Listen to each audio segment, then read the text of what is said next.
foreign exchange, the issues of forex and stability of foreign exchange, and encouraging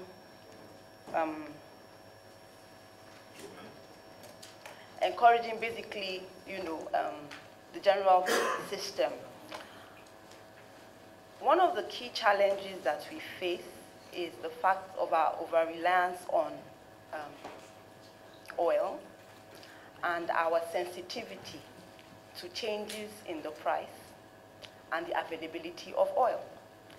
And so the real actions that we need to take concern diversifying our economy, diversifying the sources of FX. It's a simple demand and supply situation. If you have a high demand for a good and the supply is not there, there's an issue on the pricing. I am gratified to see that at least over the last 18 months or so, we've seen a steady stabilization in our rates.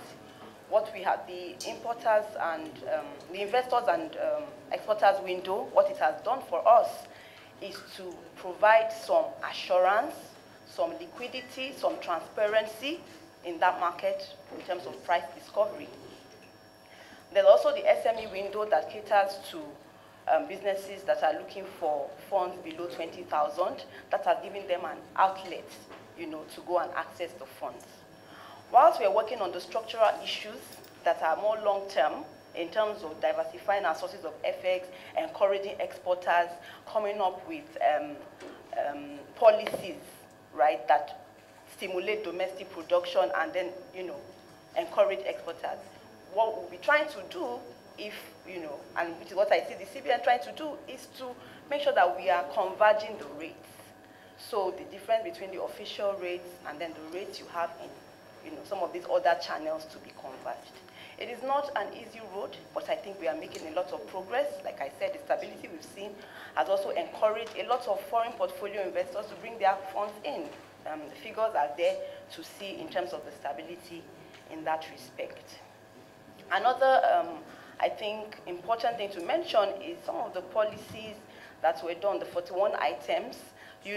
What it has really done is to reduce our demand. I talked about the demand in the beginning, because if you have that mismatch to cover the gap, you can also reduce the demand. So for items that could be produced in Nigeria, we've seen increased productions of those items in Nigeria, and it's leading to export, and that export will earn us some FX. So we should continue in that regard, and I know that it will come out of it.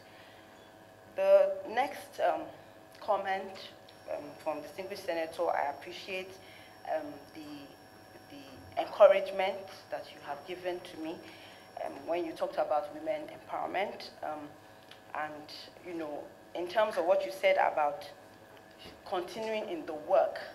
I think that it is not a work that is ever done.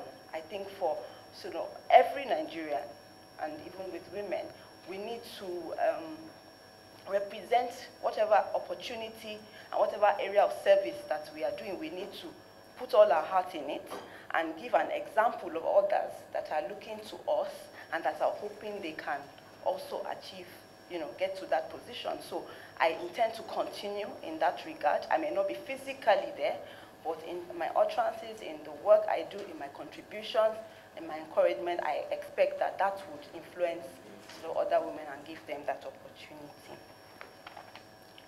The third was from distinguished senator about the support that I got also from women and the issues with capital, particularly venture capital, access, because of the problem with access to capital.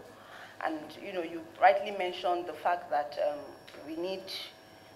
there are a lot of businesses run by women, SMEs, that are not getting access to capital, and what we do.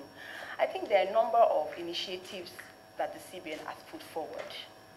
The MSMEDF fund is supposed to, 60% of it is supposed to go to female-owned businesses. Now, one of the challenges that we recognize, even at WIMBIS, was how to get more women accessing the fund. It is one thing to, have this ability. It's another thing to really make sure that women are accessing the funds. And what we're doing is what we did at the time and what we encourage female-owned businesses to do is to put the structures in their businesses in place that make them attractive to, get this capital, to ensure that they are, of course, financially included, because if you do not have financial records, it will be difficult for the banks to really assess your business and the cash flows coming in. And we encourage a lot of women. A lot of women are in agriculture, and there are a number of initiatives that the CBN has put in place that women are also accessing. The Anchor Borrowers Program is one example where women are sort of involved. The CACS, Commercial Agricultural Credit Scheme, as well. So those in combination with making the female-owned businesses more attractive to banks and other capital sources, other funds would really stimulate this. I know of a number of female-focused funds that are coming up. It's equity capital, but primarily for female-owned businesses. The next question was around the CFA. Thank you for acknowledging my effort in that respect.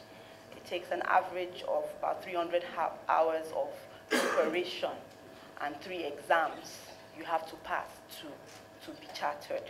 And I believe one of the key advantages that a charter holder brings is adherence to global standards. So if I'm given the opportunity to join the team at the CBN, I would be joining them with, I know already their focus is to be the model central bank globally. And so I'll be joining that effort.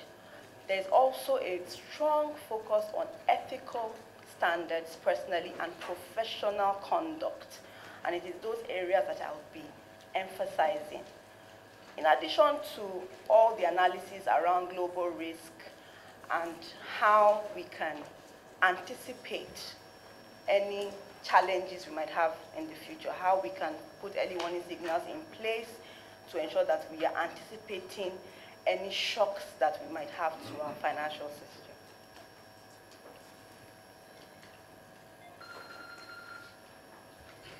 The next question, thank you as well for the support and the encouragement. This was around the manufacturing sector, and I think loans to the manufacturing sector, and how we have not seen enough of that.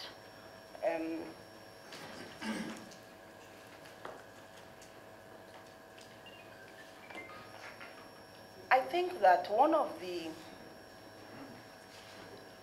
advantages we have today, in spite of how things may look in terms of the level of financing we are seeing there, is that we are making the right moves and we are putting the right actions in place for a better future.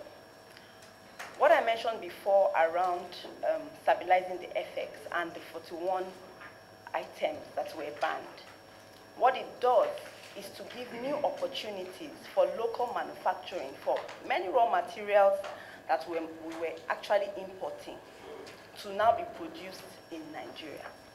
Now that gives you a strong opportunity that banks will be willing to bank on those projects, because in terms of the viability of such a thing, it is backed by a strong active policy, and that encourages banks to lend in that respect.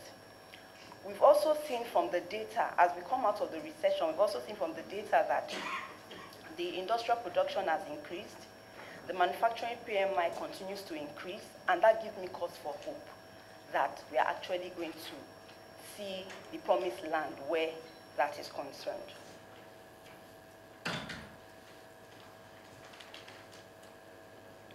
In terms of the guidance I was given on the Diamond Bank question was to speak to my experience.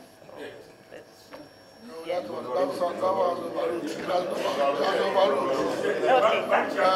Chairman, I think